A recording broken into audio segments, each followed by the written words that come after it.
le monde, bienvenue à la Minute du Président du 19 novembre. Donc, bon samedi, bonne fin de semaine à tout le monde.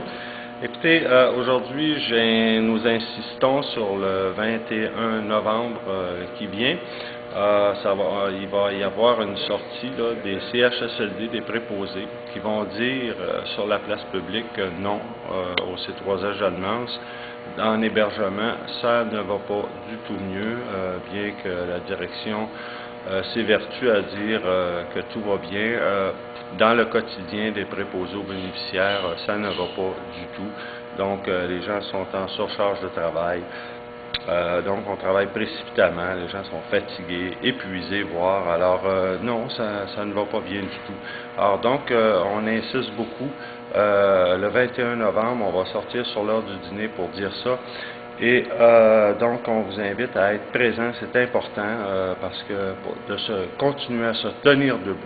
D'ailleurs, pour faire suite à ça, vous savez, on le dit, là, on commence à le dire un peu partout, on commence à faire des liens parce qu'on se rend compte que sur la grandeur de la région, le problème est partout, se répand partout, avec les enlignements du gouvernement. Là. Donc, il y a une convergence des luttes qu'on appelle, et nous, on est en train de travailler là-dessus, de tisser les liens, tout ça, on va vous donner des nouvelles de ça, mais c'est en bon train. Aussi, on va être, à partir de la semaine prochaine, là, du lundi au vendredi, on va être, on s'en va une délégation de 2 personnes à la Malbaie. Et on va rester en contact avec vous. Donc, à partir de notre site web, ceux et celles que ça intéresse, enfin, vous pourrez suivre ce qui va se passer là-bas à la Malbaie. On va prendre ces habitudes-là quand on est dans des instances importantes, de mettre ça au moins sur notre site pour qu'au moins on puisse suivre, si ce n'est pas de façon intégrale, au moins qu'on ait les grandes lignes de ce qui se passe là, lors de ces instances-là. Il va y en avoir plusieurs d'ailleurs, dont un conseil sur la vie syndicale qui s'en vient et un autre conseil spécial qu'on a obtenu là, sur la lutte, justement, sur ce qui se passe là, au niveau du démantèlement des services publics et du désengagement du gouvernement au niveau de la santé. Alors là, il est temps qu'on fasse un constat général et on s'y emploie. Donc, il y a une autre chose aussi dont je voudrais vous parler.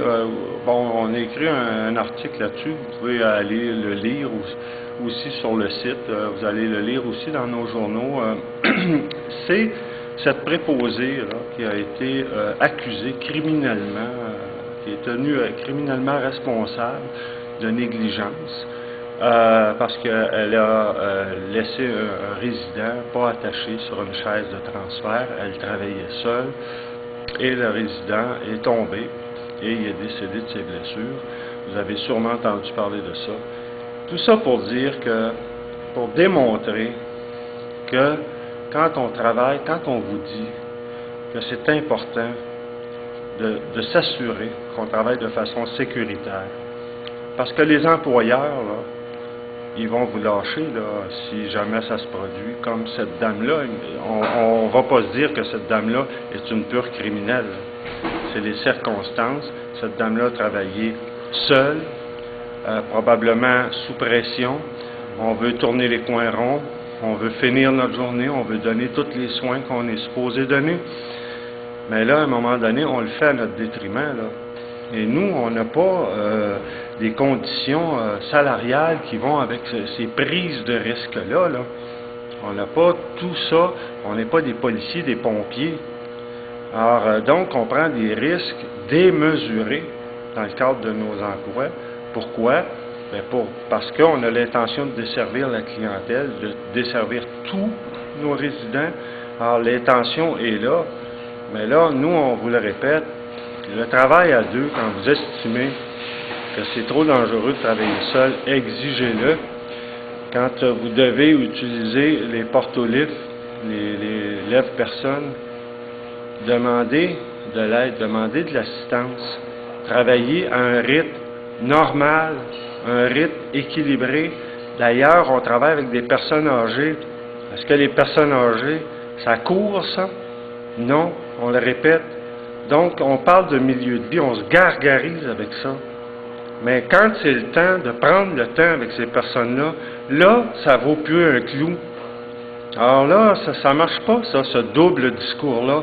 On se lave les mains de ce que les préposés vivent sur le terrain, puis là, on détourne la tête quand ces gens-là sont mal pris, puis on les laisse tomber comme ça. Alors là, nous, on vous le répète, on ne fait pas ça juste pour le plaisir de le faire. On sait que c'est une question de sécurité, autant pour les préposés que pour les résidents. Donc, travaillons donc de façon sensée, c'est-à-dire de façon sécuritaire, puis à un rythme correct. Donc, voilà. Et sur ça, je vous souhaite une très bonne fin de semaine encore une fois. Et c'est un rendez-vous là pour me suivre à la Malbaie. Merci, au revoir.